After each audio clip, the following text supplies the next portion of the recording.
Deuxième œuvre que nous allons analyser à la suite des notes que vous avez prises pour la première. Alors si vous avez fait des remarques à peu près similaires à celles que j'ai proposées ici, il est inutile de recopier, inutile de mettre deux fois la même chose, simplement vous complétez.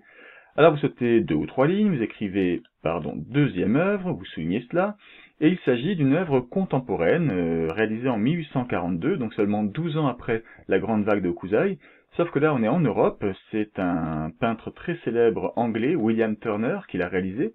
Il s'agit de l'œuvre Vapeur dans une tempête de neige, que voici représentée.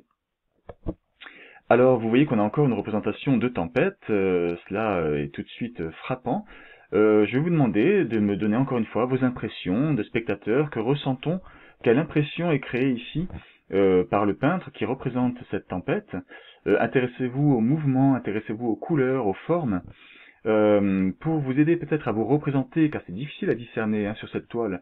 Pour vous aider à vous représenter la scène, je vous présente ici ce qu'était un vapeur au XIXe siècle. Alors ce qu'on appelait un vapeur, souvenez-vous du passage du poème Le Voyage de Baudelaire, nous voulons voyager sans vapeur et sans voile.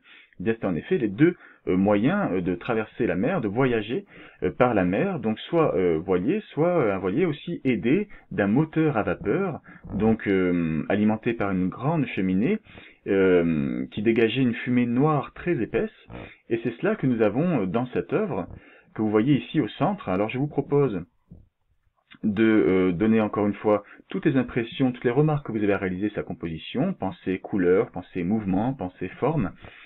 Vous les réalisez sous forme de tirets, donc pareil, vous écrivez analyse que vous soulignez et vous faites vos différentes remarques en dessous. Regardez ensuite le corrigé. Bon courage.